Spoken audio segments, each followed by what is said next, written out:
और इसी बीच एक और बड़ी खबर है। राष्ट्रीय हथकरघा दिवस पर बोले CM Yogi Adityanath, vote bank की राजनीति करना गलत है, गरीबों का उत्थान प्राथमिकता है। सीएम योगी ने कहा कि कुछ लोग जीवन भर बच्चे बने रहते हैं। पहले बबुआ 12 बजे तक सोते थे, दोपहर 2 बजे तक तैयार होते थे, 5 बजे जिम जाते थे और 7 बजे महफिल सज जाती थी।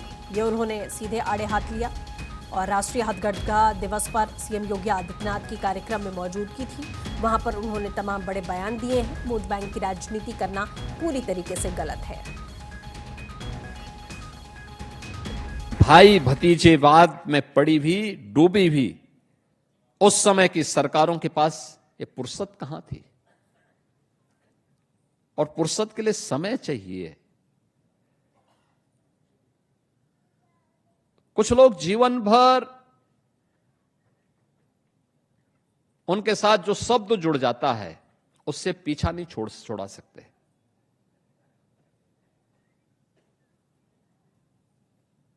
कुछ लोग जीवन भर बच्चे ही बने रहते हैं,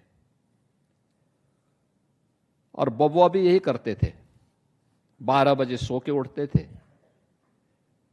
2 बजे तक तैयार होते थे, 5 बजते बजते उनके जिम जाने का समय हो जाता था, और 7 बजे के बाद तो महफिल जम जाती थी। तब तो फिर देश और दुनिया से उनका संबंध ही समाप्त हो जाता था। तो प्रदेश के बारे में कहां से सोच उनके पास थी। इसी कारण दंगे होते थे, महीनों महीनों कर्फ्यू रहता था।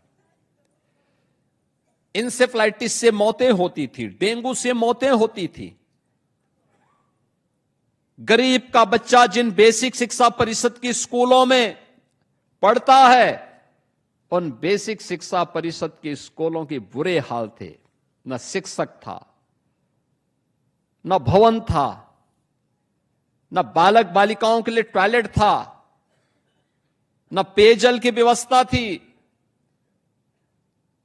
आज आप जाइए, बालक और बालिकाओं के लिए अलग अलग टॉयलेट हैं, पेयजल की व्यवस्था है, हर बच्चे को 2 यूनिफॉर्म दी जा रही है, बैग दिया जा रहा है, बुक्स दी जा रही है, जूते और मोजे उपलब्ध करवाए जा रहे हैं, स्वेटर उपलब्ध करवाया जा रहा है।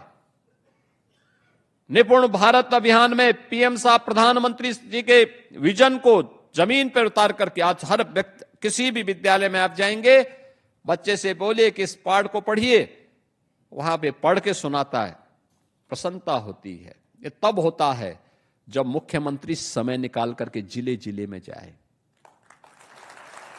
जब मंत्रीगण जगह जगह जाए।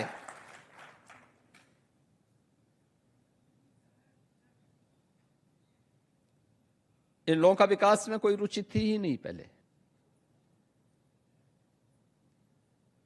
जो है उसमें लूट खसोट शुरू होती थी खानदान में। कौन कितना नोच ले, कौन कितना लूट ले, तो उनसे क्या उम्मीद करते हैं। महिलाओं की सुरक्षा के लिए सबसे खतरा वे स्वयं बने हुए थे।